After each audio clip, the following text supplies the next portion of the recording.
Hello friends, we're cozy and we're comfy today. I wanted to bring you a video on my review of COILS, my first raiding experience in Final Fantasy XIV, what I thought of the whole endeavor. I did a similar thing for every single ARR optional dungeon, so you can definitely go and check that out. That was a big undertaking as a video, so please go give it a like and a little comment and whatnot. But in this video I wanted to talk about COILS. Now this is going to be a pretty chill, laid back thing. I might show some gameplay. I might just keep it us talking.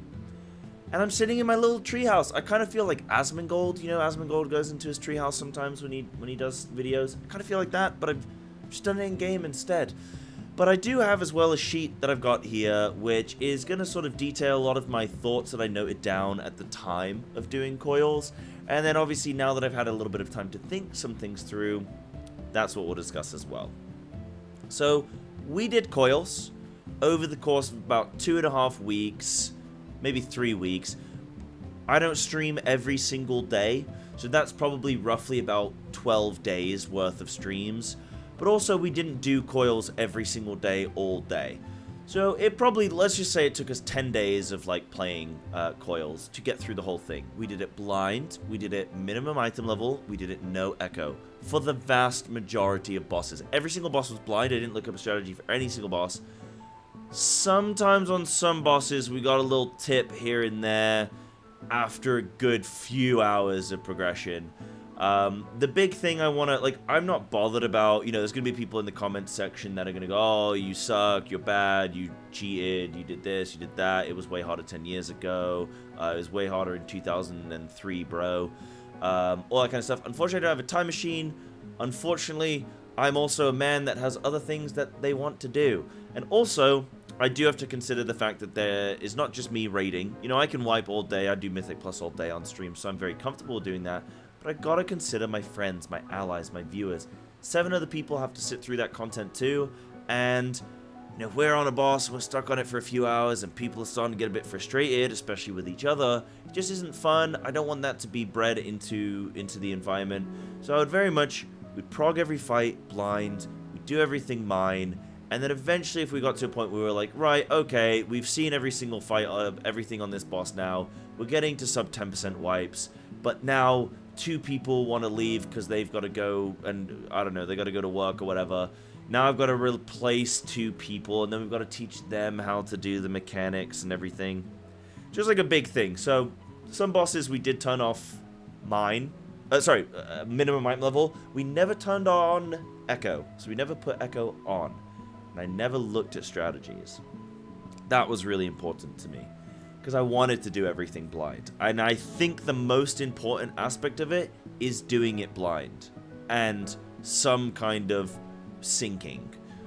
So I think min item level on is probably the best way to sort of sync it down, because it was just so incredible. It was so fun to do. It's been the most enjoyable experience I've ever had raiding, was COILS blind mine. It was more fun than any WoW raid I've ever done. Now, a lot of people are going to run with that. They're going to say, oh my god, Psy thinks that WoW rating is bad, FF rating is great.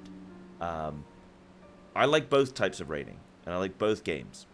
But what I found when I went into COILS, and I tried it, is the experience was so enjoyable because I didn't have a clue of what could happen. Now, when I play World of Warcraft, which is my normal raiding experience, well, I hear about the raid announcement, I know its name, I know what it's going to sort of be, the theme, I know how many bosses are going to be in it, I know it's going to be on LFR, on normal, on heroic, and on mythic difficulty. I also know that they're going to do PTR testing, so I myself have PTR tested plenty of bosses in my time. So you can actually go, for anyone who doesn't know what PTR testing is, Blizzard will put the bosses up over the course of a weekend. You can try like a boss, they'll maybe showcase 2 bosses that weekend or that night, and then another 2 bosses the next night on varying one of the difficulties. So you'll try the bosses, you can go in with a raid comp, pick up some random people, go in, try the bosses, figure out some of the mechanics, give some feedback, tell them what was good, tell them what wasn't good, maybe they tweak it. Sometimes, like in the case of Halondrus, in Sepulchre of the first ones, they completely changed the boss from what you saw in PTR compared to what you got on release, for the better. That became an absolutely incredible boss. If you've never seen Halandris, you need to go check it out. So, I go and do PTR testing. I then also do Race to World First casting. So I have to extensively research every single mechanic, every single boss, the expectations, what group comps or raid comps might be good for it, and why not, and yada yada. And I have to go and research extensively all of those things. And then when I play the raid, I do normal, and then I do heroic, and then I do mythic. So I've seen a boss probably a dozen times before I even do it on the hardest difficulty. So it's not exactly this super riveting, exciting experience when you jump into a raid in WoW for those reasons, for the sort of like wow factor. Bosses can still be incredible, they can still be really, really good, and you can have a great time with them. But you just aren't, there's less of an aspect of surprise. Whereas with COILS, I had no clue. No idea what to expect. So that was really exciting. And also, I got to do it with my little brother. My little brother started playing Final Fantasy about a week after I did, and so he came to the raid with us. He didn't get to do every single boss, and he wasn't always in on every single kill, because he has a regular job like a regular human being. He's not like me, trying to scrounge for Twitch Primes, and more YouTube subscriptions, and follows, and all that kind of thing. So, that was my intro to COILS. Going and doing bosses was... I had no idea what to expect. And obviously when you go and do, say, like turn 3 or turn 4, where you're doing like the elevator boss or the jump down boss or the ads boss, those are like very interesting. I like them though. I really liked them. I like puzzle bosses. I like sort of a breakup from just, you know, boss, boss, boss, boss, boss. Sometimes I like an element of maybe non-combat but still tricky, or something that you have to execute that's a little bit out of the norm. So I do like the ideas.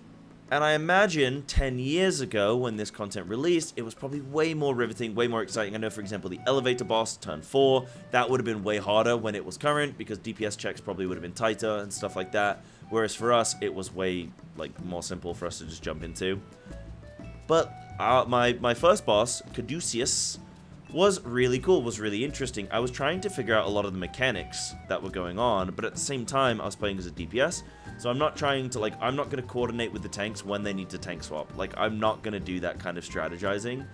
So I was just sort of DPSing if I noticed something that I could do, an element that if I had a debuff, if I had to go soak something, stack somewhere. I'm trying to look at the platforms, I'm trying to figure out what they're for. So it was a really fun boss to progress, and it was a really fun intro boss. But then when you compare it to things that come later, oh my god, it's like you're not even in the same game. You take Caduceus, and then you go and look at, like, Phoenix, or even just T6. I can't remember its name. What was it called? Rafflesia. You go and look at turn 1 to turn 6 to turn 12 or something. This isn't even the same game. It's mental. So that was really cool. Sort of having that slow progression. I think they did that well. I think they probably could have put some of these bosses, like you get through a good boss, and you're like, okay, we're stepping into the raid, and then you immediately get a little bit of a break. I think they probably could have spread this kind of thing out a little bit more. But that was cool, that was fine. Twintania, obviously that's like a big one that a lot of people want to talk about and want to hear about. Twintania I thought was really good. But I didn't like the dive bomb execution.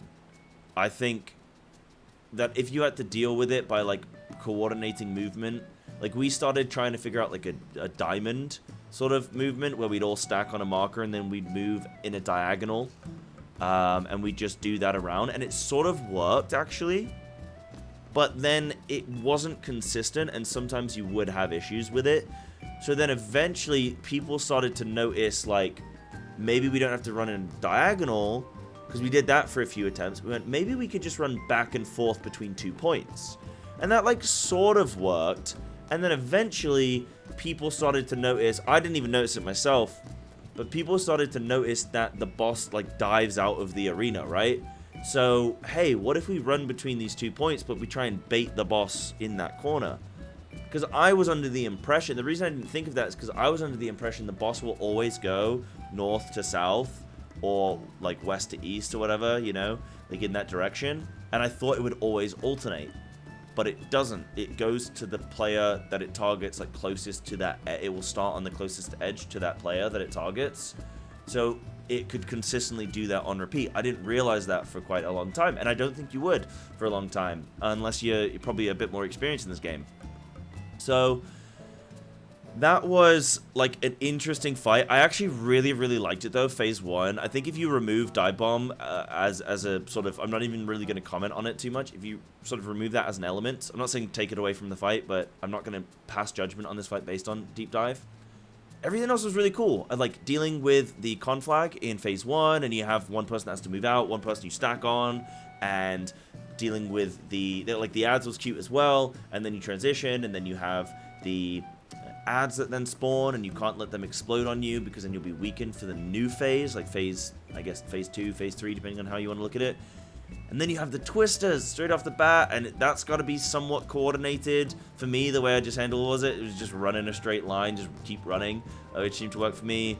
But the Neuralink and figuring that out, that was all really cool. I really liked it. And the kill video is actually really interesting, like really, really hype, really exciting, because it was right down to the wire of whether or not we were going to get it. I think we even LB3'd to res everyone at one point as well. So it's right down to the wire. And I'm actually really looking back on that now as really fun memories. That was really fun. I really like Twintania. I think it's a good boss. I like the stacking of sort of personal responsibility and group responsibility, because I think some fights can be really difficult on a personal level. Some can be really difficult on group execution and coordination as a group, but each individual job that the person's doing isn't very hard, but it's like everyone has to do something at the same time, and that's what makes it hard. And I like a mix of both, and if you can get a really good mix of the two, then you're really cooking. And I found that, I'm going to skip ahead a little bit, but I found that with Phoenix. And I even put the best boss so far, hands down. Or should I say, Phoenix down. I'm just rezzing with you guys. Sorry, just messing with you guys. Oh! So, I understand if you want to switch off the video now. But I thought that was really cool because I was handling my own little personal job, and I was swapping the debuff with the other melee player, and I think it was Hacky. I'm managing my job, and then I know that the range and the healers are also doing their job, and then you have one person who's moving out to like soak. I think there was an orb that had to be soaked, so some person's going and grabbing that, and it was just really good because it felt exciting. Like you had your own thing to do, but you also knew everyone else was also doing their own thing. Everything was equally important, but we weren't all necessarily coordinating as a whole group. But it was just really quite exciting, and it was a nice build-up. So I really liked Phoenix as a kill. That was really, really fun. And then, of course, Bahamut was just like incredible. Bahamut was just an absolutely great fight. Incredible music. Obviously, big lead up. We probably knew we were going to fight Bahamut, but really love that. What have I got? I've got time for the best boss with Phoenix. Honorable mention, also the Avatar. Bahamut is a fantastic fight from start to finish. The room for error is little to non-existent, which means the whole party needs to execute every mechanic near to perfect. Not quite, but more or less. It took full use of job and roll toolkits, need for well-timed feints and addles, the music change and then the arena change. Boss development was fantastic. It was just a 10 out of 10 boss. Only issue I had was jank tethers and also jank snapshotting of the animation or spell cast and not the cast marker itself. Yeah, there were like some awkward bits as well. Like I know when I had to pass the debuff onto the melee target that I was with, or like swap back. Like if both of us tried to move into each other, the game wouldn't register it, and you run through each other and think you were fine, but the debuff actually didn't pass, so you'd have to have one person stand still, the other person move.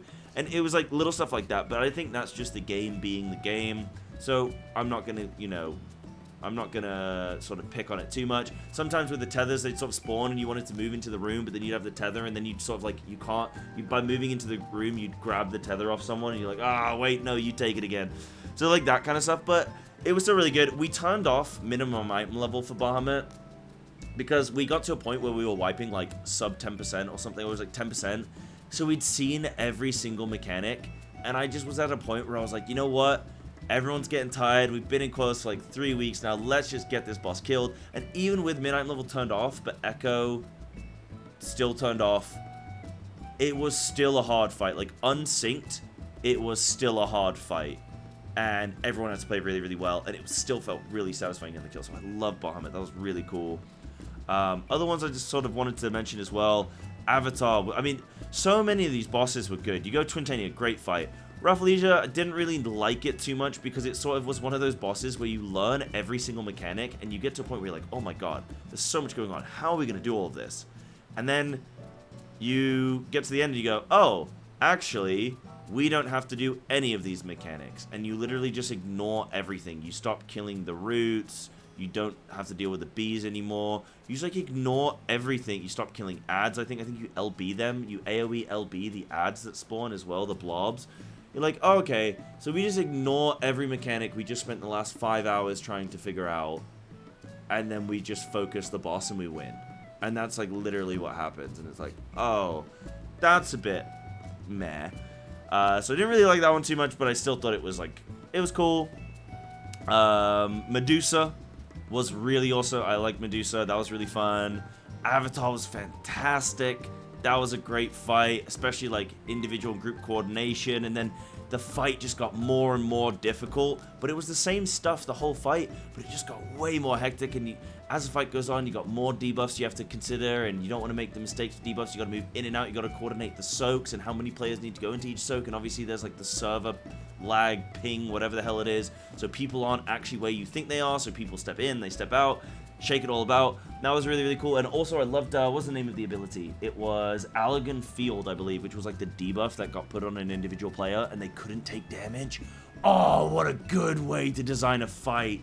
That was amazing. Loved that. And so you'd have to sort of take the you'd have to time the beacons breaking when the Allegan falls off. Man, that was good. That's how we did it anyway, so I thought that was really good. Nael, I'm like weird with. It's clearly a very good fight, and we progged all the way into the final phase with it, but then we turned off Midnight Level, and I'll be honest, that's a little bit of a regret of mine. I think we turned off Midnight Level too soon with Nael. I think we turned it off too soon, because the mechanics with the dragons and the different debuffs sounds really great, and I actually missed out on that a little bit. That's the one fight where I'll hold my hand up and go, you know what? I dropped the ball on that one. I shouldn't have done that. We shouldn't have turned it off. Bummed on Nael, but I think looking at how it should have played out, I think that sounds like an awesome fight. And we did every mechanic up until that point. But Nael, I think, was really, really cool. I just kind of ruined the experience for myself a little bit. Guilty of that. Imdugud, love a boss check, love a space denial. The room gets smaller and smaller and smaller. It's DPS check. Just good and solid, good old-fashioned DPS check. Yeah, especially for the first boss of the turn, could have been a little more intense based on where it's placed in coils. Yeah, so it's like the 10th boss, but it's the first one of the turn, so it's like, well, it should be easier because it's the first turn boss, but also, or the first boss of the turn, but also it's a 10th boss. It should be pretty hard, so could have probably been scaled up a little bit more, but we got really close to, like, we wiped. I even actually one time accidentally, we had a 3% wipe after I swift cast Physic. I was playing a summoner for this one. A swift cast Physic when I should have swift cast Res, and I think that cost us the 3%. So, and then we wiped. Yeah, so that was a misclick. Whoops. I will say as well, actually, in this point, so I did the raid as Samurai and as Summoner, and I'd alternate. The vast majority of bosses I did on Samurai, like any of the really good ones I did on Samurai, but I also weaved in Summoner and would switch them up, because I also really like enjoyed the idea of trying to be proficient on multiple jobs. I thought that was quite cool, so I did that as well. Spoke about those lads, and then when I got here, I said the hardest element of Coils so far is the difference in telegraphing compared to later fights. Because obviously the raid didn't all release in the same patch. It came out in different patches, and it's the first raid tier ever. So, like, the way the telegraphing worked in the first turn is very different to turn 3.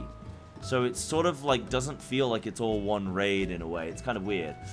At times you have to just know what's happening. You just have to learn the mechanics. The weird scaling, there was weird scaling with healing and tanks, because obviously healing and tanking has changed, and they pruned it and made some changes, and just, I don't know, made some changes there that meant that healing and tanking at level 50 was really weird. You're missing some of your toolkit as a healer in tanks. Tanks would just get randomly crit and they would die. Like, the hardest part with the first boss was just that our tanks were getting crit and they'd die. And I think one of our tanks was I think Chicken John was playing as like a warrior or something, which apparently was like harder to do it on. I don't know the deal with tanking yet. So yeah, that was kind of weird. Also, job changes over the years means missing toolkits. Yeah, I spoke about that. But overall, this is the most fun I've ever had in raiding, mainly due to the blind element, but also due to the consistent challenge with mine. Each boss had at least a unique element, but many bosses managed to feel different from the last. Some jankiness, if you look at like T5 dive bombs. T6 was learn every mechanic and then ignore them all. T13 with the tethers, but to be expected of a 10-year-old raid. The developers did a great job in creating an exciting, rewarding raid. 100%, that's the most important bit, is that the raid felt really exciting. It was really fun to jump into. I look forward to it constantly every day. And thank you to all the people that helped me took part in the raiding. Obviously, it was in the afternoon, EU time. It was or morning, afternoon. And we had a bunch of people come in and help out. A bunch of people contribute to it. So that was really awesome. And I'd had a blast. It was really good. I can't wait to jump into Ultimates and Savage and just jump into high-level content. But this was really, really good. I think it made me such a better player, like, overnight. Overnight, I got good at this game. Just because, like, I'm using all my defensives and I'm cycling them. I'm not just stacking them. I'm knowing when I'm going to need them from certain mechanics. I'm trying to help out the healers by managing my own health. I'm using feints when I think it's going to be most valuable. I'm theory crafting some of the mechanics. We're talking in chat. We're having a good time as well. I made some goofball mistakes, and I know there's clips of that stuff, but it was fun. It was a good time. I learned never to LB3 as a DPS. Always save it for the LB3 res or the LB3 tank, tank defensive, AoE defensive. So I learned a lot of good stuff. I learned a lot of lessons. Really enjoyed playing Samurai. Spec just felt really complete, or class felt really complete, even at level 50 for the content we were doing. So all felt really good, and that's a lot of my sort of opinions on COILS. I'm sure I probably missed some things out, but you can always pop into stream and ask me more specific questions as well, or comment them down below, and I'd be happy to weigh in on them. Some people probably wondering, like, how close is this fight compared to a World of Warcraft, or like how close are these fights compared to World of Warcraft fights? I'll be honest, I didn't really feel like I was playing WoW in any way when I was doing this, but a lot of people say, like, oh, this is the most WoW-like raid. I guess because there's, like, trash and stuff before bosses, is what people think. I guess the telegraphing was not as amplified in COILS compared to what it is now in Final Fantasy. I didn't really feel like I was playing WoW, but I think the combat is just so different that it doesn't make you feel like you're playing WoW. So I probably haven't made too many WoW comparisons specifically, but this was just really, really awesome. I really enjoyed it. And if you haven't done COILS Blind Mine, either try and make a group for it, or just Russ is still doing it at the moment. And who knows, maybe I'll even help people get through it in the future when I run out of content to do. But hopefully this was fun for you guys to listen to. Thank you so much for watching, and let me know what you thought in the comment section below. See you in the next one.